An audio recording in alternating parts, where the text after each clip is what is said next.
جیسے کہ خالد بھائی نے کہا مثلاً یہ تو بات بالکل ٹھیک ہے، ہر انسان کے اندر جو ہے نا پازیٹیو نیگیٹو دونوں شخصیتیں موجود ہوتی ہیں، اس کے مطلب وہ چیزیں نظر آ رہی ہیں کہ پازیٹیو کے اوپر کبھی نیگیٹو چیز کو حاوی نہ ہونے دیں، موجود ہوتی ہیں. اب جیسے پچھلی دفعہ ہماری بات ہوئی تھی کہ آپ اپنے مطلب سے ملتے ہیں کسی سے نا تو نیگیٹو چیز ہے نا، صحیح، مطلب کے بعد آپ چھوڑ دیتے ہیں اس کو تو وہ نہ ہو، ٹھیک، یعنی پازیٹیو جو ہے اس کا غلبہ رہے اس اور کو نیگیٹو کو نفس اس کم کریں، اسے ختم remove کرائیں، کریں. اس کو ریموو کریں ٹھیک. تاکہ شخصیت جو ہے وہ ایک ہی رہے. صحیح. جی جی میرے خیال میں یہ ایک انسان کی بنیادی کمزوری کی طرف اشارہ ہے کہ ہر انسان جو ہے اس کے اندر کچھ نہ کچھ مختلف جہتیں ہوتی ہیں اور وہ کبھی کمزوری کی طرف جاتی ہیں اور کبھی جو ہے اس کے اچھے اخلاق کی طرف جاتی ہیں، تو ڈبل فیس کہیں گے اس کو. اور اسلام کے جو بنیادی اخلاق ہیں ان میں سے ایک یہ ہے کہ انسان کا ظاہر اور باطن ایک ہو. ٹھیک. تو اس کی ڈبل میننگ کے حوالے سے تو علماء کرام گفتگو فرما چکے ہیں. میں صرف اتنا عرض کروں گا کہ انسان کو یہ چاہیے کہ وہ بزرگان دین کی روش پر چلتے ہوئے اپنی خلوت اور جلوت کو ایک جیسا رکھے اور ہر وقت اس تصور کو جمائے رکھے کہ اللہ مجھے دیکھ رہا ہے. تو یہ وہ رستہ ہے کہ جو اس رستے پر چلتا ہے تو اس کو اسلام میں رسوخ حاصل ہوتا ہے، اس کا ظاہر اور باطن سنور جاتے ہیں، اور ایک وقت آتا ہے کہ وہ اسی تصور کو کرتے کرتے مشاہدے کی دنیا میں چلا جاتا ہے اور اس کا شمار اللہ کے دوستوں میں ہوتا ہے. سبحان اللہ. تو ہمارے جو شرکا ہیں ان کی رائے آئی اور ویلڈ رائے ہے ساری. دو میں سمجھتا ہوں پارٹیاں بن گئی ہیں آپ کی، ایک خالد بھائی اور ثاقب شاہ صاحب کی جنہوں نے منافقت، دوغلا پن اور ڈبل فیس جو ہے اس کو لیا، اور آپ دونوں نے نیگیٹو پازیٹیو یا جو کردار ہیں اخلاقی خوبیاں اور اس کے اپوزٹ جو کردار ہے انسان کا وہ لیا. میں ایک بات سوچ رہا تھا آپ جب فرما رہے تھے آپ سب، اور یہ تصویر بھی جب ہم دیکھ رہے تھے کہ ہمارے معاشرے میں دیکھیں تو یہ جملہ بہت عام ہے کہ فلاں دوغلے پن کا شکار ہے، یہ بھائی ڈبل فیس والا ہے، اور جو ہے نا مطلب ایک چہرے پہ کئی چہرے سجا لیتے ہیں لوگ، گرگٹ کی طرح رنگ بدل لیتے ہیں. تو اس طریقے کے جملے سننے میں آ رہے ہوتے ہیں تو ہم دوسروں کو آئینہ دکھا رہے ہوتے ہیں، لیکن کبھی اس آئینے کا رخ اپنی طرف بھی کر لیں اور ہم بھی دیکھ لیں کہ ہم ڈبل فیس والے تو نہیں ہیں. تو چہرہ ایک ہی ہونا چاہیے ہمارا. اور بڑی پیاری بات کی عاطف بھائی نے اور عبد الواجد بھائی نے کہ نیگیٹیوٹی بھی ہے، پازیٹیوٹی بھی. تو میں یہ سوال کرنا چاہ رہا تھا، آپ کے بات میں جواب آ گیا کہ ہم کریں کیا، کیونکہ معاشرے میں ایک دوسری چیز کو بھی ہم دیکھتے ہیں کہ بعض لوگ نیکیوں سے یا اچھائی سے کنارہ کشی اختیار کر رہے ہوتے ہیں اور وہ کہہ رہے ہوتے ہیں نہیں یار آپ کو پتہ میں تو کتنا گناہ گار ہوں نا، میں تو بہت برا ہوں. تو وہ یہ گناہ گار کہہ کر یا برا کہہ کر اس سے نیکی کو چھوڑ رہے ہوتے ہیں. یا یوں کہتے ہیں کہ بعض داڑھی کے بارے میں بھی کہتے ہیں، امامے کے بارے میں بھی کہتے ہیں کہ نہیں جی میں ان چیزوں کا ادب نہیں کر پاؤں گا تو پھر میں اس لیے نہیں رکھتا ہوں. وہ اس کو مقام مدح میں بیان کر رہے ہوتے ہیں اپنی تعریف کے طور پر کہ کیونکہ میں اس کا پاس نہیں رکھ پاؤں گا تو میں رکھ نہیں رہا. ہونا کیا چاہیے؟ ہونا یہی چاہیے کہ ہم اچھی چیزوں کو اپنائیں اور بری چیزوں کو چھوڑیں اور اپنے کردار میں یک رنگی لائیں، ایک لائن آف ایکشن کو اختیار کریں، سیدھے صراط مستقیم دین قیم جسے قرآن نے کہا اس کو اختیار کریں، انشاءاللہ بیڑا پار ہوگا. اگلی پکچر کی طرف بڑھیں گے. یہ چند تصاویر ہیں جو آپ لوگوں نے دیکھی ہیں، تو اس میں آپ کیا کہیں گے؟ مہروز بھائی اس میں چند تصاویر جو دیکھی ہیں اس میں ماں کی ممتا، ماں کا پیار اور ماں کی شفقت یہ بالکل واضح ہے. جی حضرت. بڑوں کے ساتھ رہیں تو سکون سے رہ سکتے. کیا جی عاطف. ماں کی ممتا تو ہے، لیکن یہ بھی ہے کہ آج جو ماں ہے وہ اتنے سارے بچوں کو تو ایک ساتھ پال لیتی ہے، لیکن جب وہ بچے بڑے ہو جاتے ہیں تو وہ ایک ماں کو نہیں رکھ پاتے. جی جی ماں کی محبت ایک فطری چیز ہے تو وہ تو نظر آ رہی ہے، لیکن میں یہ سمجھتا ہوں پیغام یہ دیا جا رہا ہے کہ ماں تو آپ سے محبت کرتی ہے اور اس نے آپ کا خیال رکھا ہے. کیا آپ بھی ماں سے محبت کرتے ہیں اور اس کا خیال رکھتے ہیں؟ ایک شاعر نے بڑی پیاری بات کہی، کہا کہ میں نے کل شب چاہتوں کی سب کتابیں پھاڑ دی، صرف ایک کاغذ پہ لکھا لفظ ماں رہنے دیا. تو یقیناً ماں کا جو ایک تعلق ہے اللہ سب کی ماؤں کو سلامت رکھے، جن کی حیات ہیں، جن کی دنیا سے چلی گئی ہیں، ان کی مغفرت فرمائے۔ آمین۔ 2 پوائنٹ، ایک تو ماں کی ممتا اور اس کی عظمت، اور دوسرا جو پہلو آپ نے بیان کیا خالد بھائی، ماں کی ممتا یا ماں کی جو عظمت ہے اس کو عاطف بھائی نے اور عبد الواجد بھائی نے کسی اور سینیریو میں لیا ہے، اور وہ یہ کہ ماں تو قربانیاں بھی دے رہی ہے، اور ایک تنہا ماں اپنے 2 3 4 5 جو بھی ہیں وہ اپنی پوری فیملی کو، بچوں کو لے کر چل رہی ہے، لیکن یہ بچے کیا لے کر چل پائیں گے؟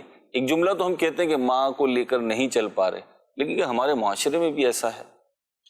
معاشرے میں مختلف چیزیں ہیں، انسان اب دیکھیں جس طرح ہمارے پاک و ہند میں ایک انداز ہے کہ بیٹیاں جو ہیں انہوں نے رخصت ہو جانا ہوتا ہے، جی بیٹوں نے جو ہے وہ کسی اور کی بیٹیاں رخصت کر کے اپنے گھر لانا ہوتا ہے، یوں پھر مختلف فیملیز چل رہی ہوتی ہیں، کہیں جوائنٹ فیملی سسٹم ہے اور کہیں الگ الگ رہتے ہیں، لیکن ماں باپ کے بنائے ہوئے شامیانے میں اگر بچے سکون محسوس نہیں کریں گے تو کہاں کریں گے؟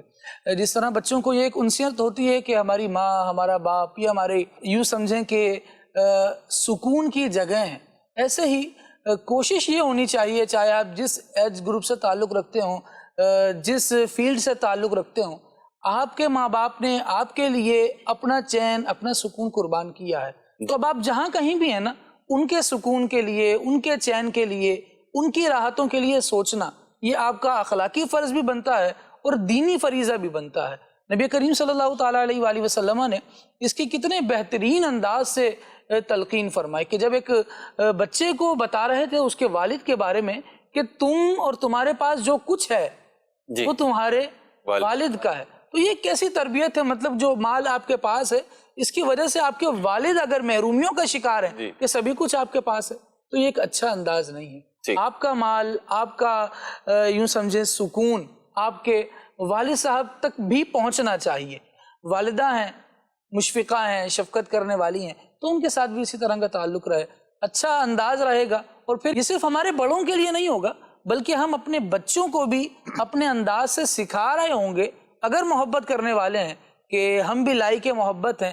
ہم جب اس اسٹیج پر پہنچے تو آپ نے یہ طرز عمل اختیار کر رہے ہیں جو آج ورثہ منتقل کر رہے ہیں۔ ٹھیک ہے عاطف بھائی، آپ نے جو بات کہی، ایک ماں کئی بچوں کو پال رہی ہے لیکن وہ کئی بچے مل کر ایک ماں کو نہیں سنبھال پاتے، تو یہ جو ہے ایک عرف میں کہی جاتی ہے۔ میں جو بات لانا چاہ رہا ہوں کہ ہمارے معاشرے میں واقعتاً یہ صورتحال پھیل چکی ہے۔ اب اس کو ہم یہ کہہ سکتے ہیں کسی حد تک کہ جہاں صورتحال یہ ہے، ٹھیک، اب وہ معاشی طور پہ، اخلاقی طور پہ جس طرح بھی ہے، لیکن یہ ہے کہ آپ کہہ سکتے ہیں کہ یہ کافی حد تک چیزیں ہیں۔ ڈاکٹر صاحب آپ جو بات کہہ رہے تھے اسے کنٹینیو فرمائیں۔ میں یہ عرض کر رہا تھا کہ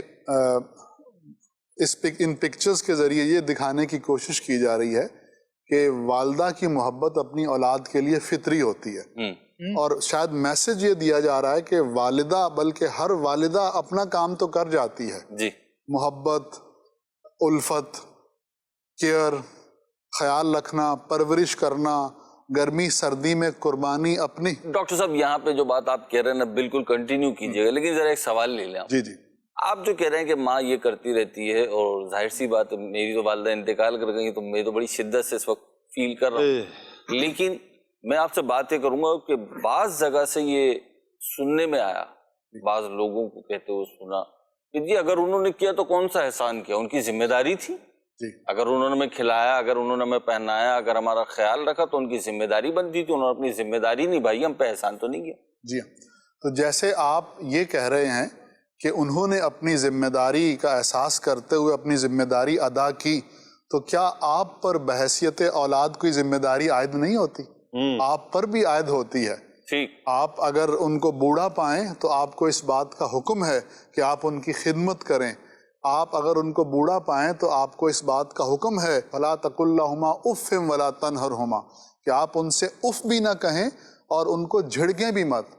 ایک اور جگہ پر قرآن کریم نے ہمیں ان کے لیے دعا کا ادب سکھایا، رب ارحمہما کما ربیانی صغیرہ، کہ آپ پر بحیثیت اولاد یہ ذمہ داری ہے کہ آپ ان کے لیے دعا کرتے رہیں، اور وہ دعا کے کتنے خوبصورت الفاظ ہیں کہ اے اللہ ان دونوں پر ویسے رحم فرما جس طرح انہوں نے مجھے رحم کے ساتھ بچپن میں پالا ہے۔ تو ذمہ داریاں اگر والدین کی تھیں اور اگر آپ خود کہہ رہے ہیں کہ انہوں نے ادا کی ہیں جی ٹھیک ہے تو پھر ذمہ داریاں آپ کی بھی ہیں اور آپ کو بھی وہ ذمہ داریاں نہیں بھی کہہ رہے تو یہ وجود جو ہے اس بات کی دلیل ہے کہ انہوں نے ذمہ داریاں نبھائی ہیں. جی بالکل. اگر وہ ذمہ داریاں نہیں نبھاتے تو آپ کم از کم اس جگہ پہ نہیں ہوتے. جی ہاں. ثاقب بھائی. مہروز بھائی، ماں وہ کہا نا کہ مدت ہوئی میری ماں نہیں سوئی تابش، بچپن میں کہا تھا ماں مجھے ڈر لگتا ہے. حقیقت حال یہی ہے کہ ماں باپ یہ جو تصویروں میں ہے ان کی مثال اس درخت کی طرح ہے کہ جو دھوپ تو برداشت کرتا ہے لیکن اپنے نیچے بیٹھنے والے کو ٹھنڈا سایہ دیتا ہے، ٹھنڈی ہوائیں دیتا ہے. جہاں پر ذمہ داریوں کی بات ہوئی وہاں پر یہ ٹھنڈی ہوائیں آپ کو کسی اور کے در سے، کسی اور کے سائے میں نہیں ملیں گی. چونکہ جس طرح بھی آپ نے بتایا نا کہ آپ کی والدہ نہیں، میرے پر بھی یہ کیفیت گزری کہ جو سکون حقیقتاً ماں کی گود میں ملتا ہے، اور اگر دکھوں میں بندہ گرا ہوا ماں کے پاس آ کر بیٹھے تو یقین کیجیے ایسے لگتا ہے کہ دکھ سارے دور ہو چکے ہیں. یہ ہے ماں اور باپ کی مثال. وہ شمع کی مانند ہیں، خود تو جلتے ہیں لیکن دوسروں کو روشنی دیتے ہیں. یہ ہے ماں باپ کی کیفیت. اس چیز میں وہ ایڈ کرنا چاہوں گا آپ کی بات میں. عبد الواجد بھائی، میں نے فیل کیا میری والدہ کا جب انتقال ہوا تو آلموسٹ میں 25-26 سال کا تھا. ایک مطلب ایج تھی، بڑا کہہ سکتے ہیں آپ. لیکن آپ یقین کریں والدہ کے انتقال کے بعد محسوس ہوا کہ ہم بڑے ہوئے. ایسے ہی ہے. یعنی نا جب تک والدہ تھی نا تو بڑا پن محسوس نہیں ہوتا تھا. بڑے پن سے مراد یہ کہ بے فکری تھی. جی تو یعنی مہروز بھائی ایسا ہی ہے نا کہ آپ ایک عرصے تک چھتری کے نیچے ہیں، جی پتہ اس وقت چلتا ہے جب وہ چھتری سر سے انڈر ہٹ امبریلا ہے. بالکل جی کیا بات کی آپ نے، بالکل درست. اچھا، اسی طریقے سے والدین جو ہیں زندگی کا ایک دروازہ ہے جن سے گزر کر آپ آگے بڑھتے ہیں. جب آپ اس دروازے سے بڑھ کر آگے جاتے ہیں تو اگر والدین حیات ہیں، آپ پیچھے مڑ کے دیکھتے ہیں تو دروازہ کھلا ہے. آپ کبھی بھی واپس اس دروازے سے ان کی آغوش میں واپس جا سکتے ہیں. لیکن زندگی میں اللہ کسی کو یہ وقت نہ دکھائے لیکن یہ وقت آتا ہے کہ یہ دروازے بند ہو جاتے ہیں. اب آپ پیچھے مڑ کے دیکھتے ہیں تو اب آپ پیچھے وہاں جا نہیں سکتے. اب آپ اس دنیا میں یوں سمجھ لیں کہ بے آب و گیا صحرا میں اب آپ نے آگے ہی بڑھنا ہے، آگے ہی جانا ہے.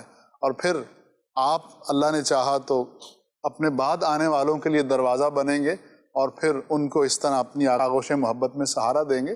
تو فطرت ہے، فطری دنیا ہے. یہ تو ایسی پکچرز آ گئی ہیں کہ پورا پروگرام ہی اسی پہ چل سکتا ہے. لیکن خالد بھائی نے ایک بات کہی نا، میرا خیال ہے وہ بڑی اہم ہے. آخری بات کر کے اگلی پکچر کی طرف بڑھتے ہیں کہ بڑوں کے ساتھ رہیں، والدہ بھی والد بھی. تو کہا گیا نا البرکۃ مع اکابر، بڑوں کے ساتھ رہنے میں جو ہے برکتیں. تو بڑوں کے ساتھ رہیے.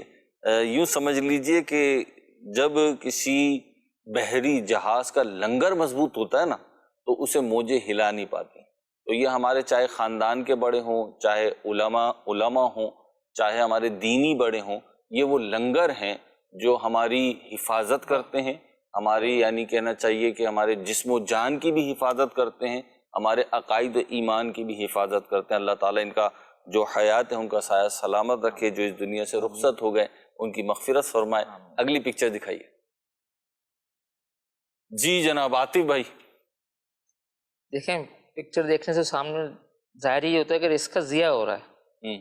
لیکن یہ ہے کہ لوگ پھینک دیتے ہیں، تب ضائع کر دیں گے، کسی کو دیں گے نہیں. خراب ہونے سے پہلے کسی کو نہیں دیتے کہ کسی کو دے دیں، ثواب کا مال ہے. تو جو اضافی ہے وہ دے دیں. آپ کے اضافی دے دیں، آپ کو پتہ ہے ٹھیک ہے. اب یہ بھی کسی تقریب کا کھانا ہوگا، شادی کا ہوگا، ولیمے کا ہوگا، ٹھیک ہے آپ کو پتہ ہے. اب جب وہ مانگنے آئے گا نا اس کو جب ہم 2 پلیٹ نہیں دیں گے، بعد میں بھلے ضائع ہو جائے وہ، یا ہم کسی ادارے کو دے دیں. بڑے ریلیونٹ موقع پہ آپ یہ بات کہہ رہے ہیں. ٹھیک ہے، کسی جو میں جگہ نہیں ہے. وہی مدنی چینل کے ناظرین غلط تو نہیں کہہ رہا، ہوتا ہے نا. جی کسی اور میں نے عاطف بھائی، میں نے خالد بھائی کوڑے کے ڈھیر پہ خراب ہوا ہوا گوشت پڑا ہوا دیکھا ہے. 2 چیزیں ہوتی ہیں الگ الگ، ایک ہے کھانے کی حوث اور ایک ہے جمع کرنے کی حوث. یہ دونوں الگ الگ ہیں. بعض میں دونوں جب جمع بھی ہو جاتی ہیں، لیکن میں نے محسوس کیا ہے کہ یہ بعض افراد میں نا الگ الگ ہوتی ہیں. ان کو کھانے کا شوق نہیں ہوتا کوئی. اچھا مزے کی بات ہے، کھلانے کا بھی نہیں ہوتا. یہ بالکل مطلب خیر مزے کی تو نہیں ہے، کڑوی بات ہے، کھلانے کا بھی شوق نہیں ہوتا. عبد الواجد بھائی آپ کیا فرمائیں گے؟ جی یہ پکچر دیکھنے کے بعد میرے ذہن میں جو بات آئی وہ یہ آیت کریمہ کہ فَبِأَيِّ آلَاءِ رَبِّكُمَا تُكَذِّبَانِ، یعنی اے گروہ جن و انس تم اپنے رب کی کن کن نعمتوں کو جھٹلاؤ گے۔ تو اگر اس تصویر کو دیکھیں تو ہمیں یہ بات بڑی شدت سے احساس ہوتی کہ معاشرے میں دو طرح کے لوگ ہیں، وہ کہ جو ہیوز ہیں اور وہ جو ہیو ناٹ ہیں، یعنی وہ جن کے پاس کچھ ہے اور وہ جن کے پاس کچھ نہیں ہے۔ جی تو یہ تصویر ان افراد کو دکھا رہی ہے کہ جن کے پاس کچھ نہیں ہے، یعنی اس معاشرے میں اس دنیا میں ایسے بھی لوگ ہیں جن کو ایک وقت کا کھانا بھی عزت کے ساتھ میسر نہیں ہے۔ اللہ اکبر۔ اللہ اکبر۔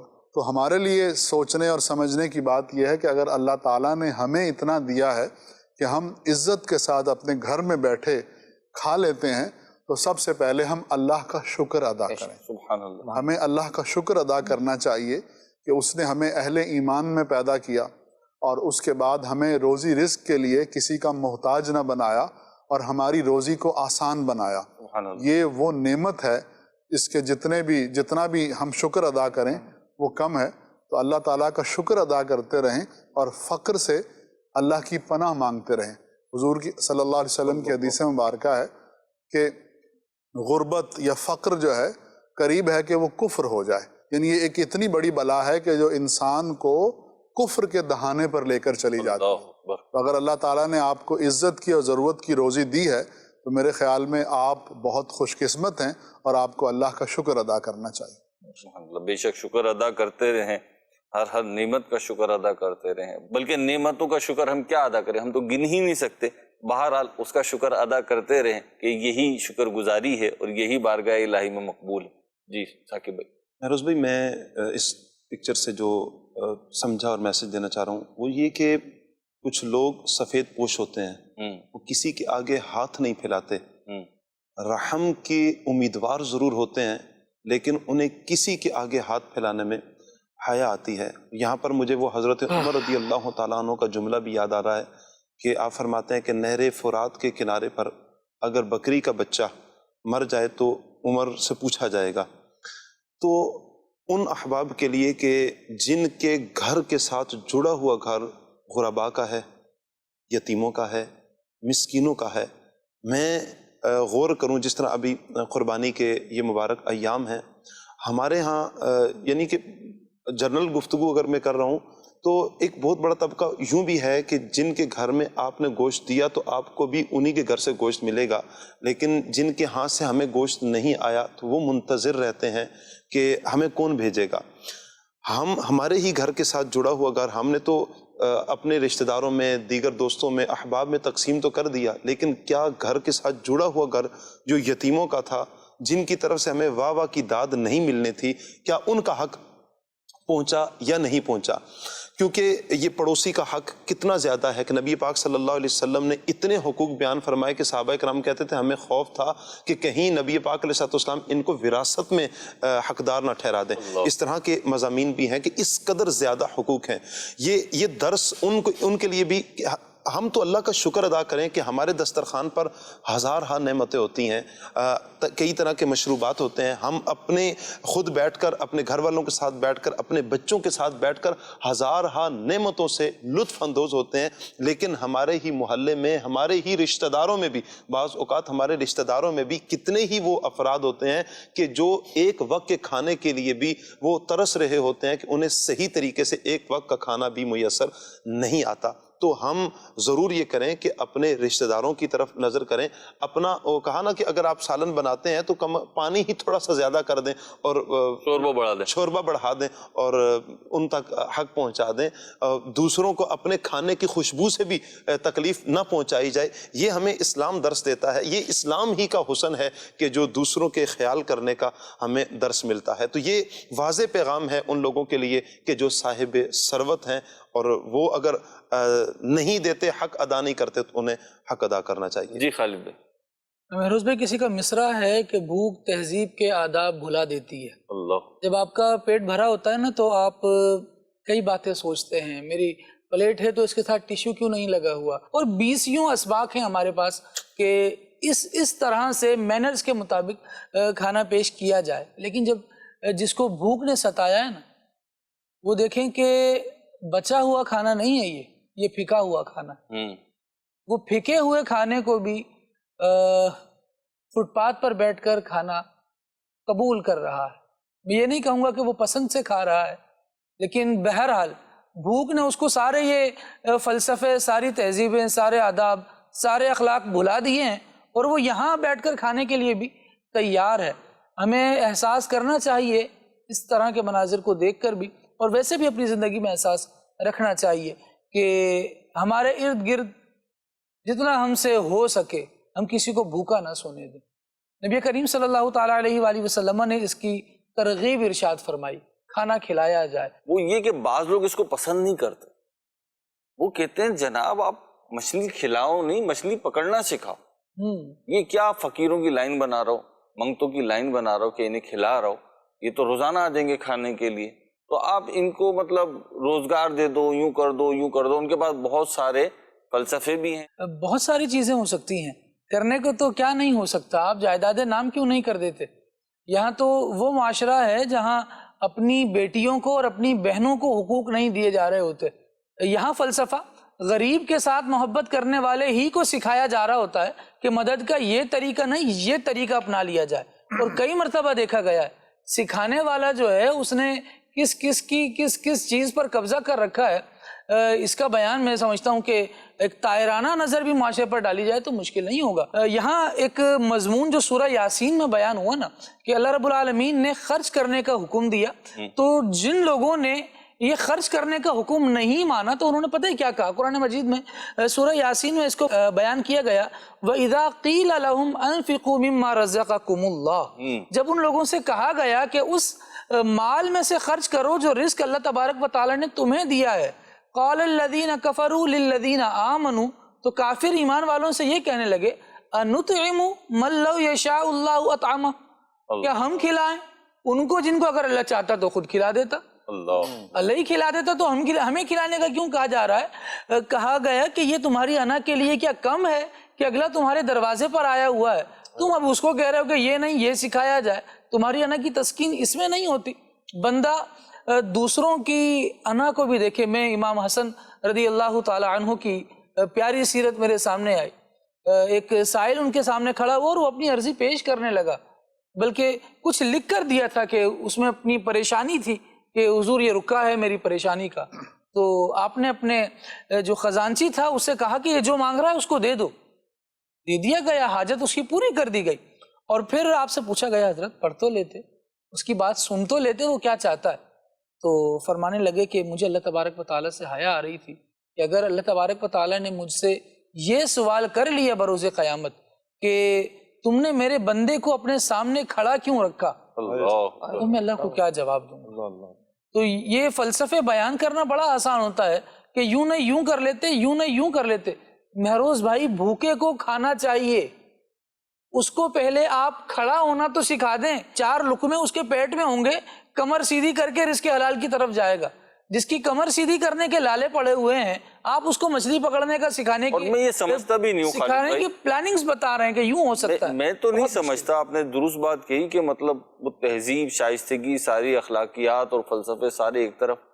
عبدالواجد بھائی، میں نہیں سمجھتا کہ کوئی بھی شخص جس کی جیب میں ایک ڈھیلا بھی ہے کہنے کو، اور یعنی وہ فاقہ کر لے گا شاید 1 وقت کا 2 وقت کا، لیکن ایسے بیٹھ کر اور یوں غیر مہذب جگہ پر یوں کھانا شاید نہ کھائے. کتنی دفعہ خاندانوں میں ہوتا ہے، مدنی چینل کے ناظرین اٹھ کے چلے جاتے ہیں، بھری تقریب سے اٹھ کے چلے آتے ہیں، 12 ڈشیں ہیں، 25 ڈشیں ہیں، اور جناب وہ اٹھ کے چلے گئے. کیوں اٹھ کے چلے گئے؟ جی ہم کوئی فقیر ہیں، ہم یوں بیٹھیں گے. تو وہ کیوں کہ انہیں صحیح طریقے سے آپ نے ٹریٹ نہیں کیا تو وہ ناراض ہو گئے. تو یہ اتنا آسان کام نہیں ہوتا. نفس مر جاتا ہے اور جو ہے نا انسان کی میں نکل جاتی ہے اور وہ ہار جاتا ہے جب کہیں جا کے یہ سچویشن آتی ہے. جی بالکل ایسا ہی ہے. اور ہم اپنے معاشرے میں ایسا دیکھتے ہیں کہ کوئی شخص بھی اس مقام تک اس وقت نہیں پہنچتا جب تک اس پر کوئی ایکسٹریم قسم کی وہ سچویشن نہ ہو، اور اللہ ایسی سچویشن سے ہمیں بچائے. ذرا سا آپ مزید اسپیسیفک کر کے بولیں تب تو یہ بات درست ہے. اگر ایسے جنرل کہیں گے تو اسلامی نقطہ نظر سے بھی یہ بات غلط ہے. اسلام میں تو یہ ہے کہ آپ کھانا کھلائیں، چاہے وہ امیر ہو یا غریب ہو. حوصلہ شکنی اس گروہ کی گئی ہے کہ جو مانگتا ہے، جس کو ہم گداگر کہتے ہیں، فقیر کہتے ہیں، پیشہ ور کہتے ہیں. جی ہاں. تو کھانا کھلانا تو یہ تو اسلام کے ایک بنیادی اوصاف میں سے ہے کہ جس کی وجہ سے اسلام پھیلتا ہے، اور اولیاء کرام نے بالخصوص اسی چیز کو اپناتے ہوئے اسلام کی ترویج و اشاعت کی ہے. تو اب یہ جو بات کہ مچھلی پکڑنا سکھائیں، مچھلی نہ کھلائیں، اصل میں لوگ دو طرح کے ہیں. جس نے یہ بات کی اس نے غور نہیں کیا. ایک وہ اپاہج ہے کہ جو چل پھر کر روزی نہیں کما سکتا. ایک وہ بیوہ ہے کہ جس پہ بچوں کی ذمہ داری ہے اور وہ ان کے منہ میں کھانا نہیں ڈال سکتی.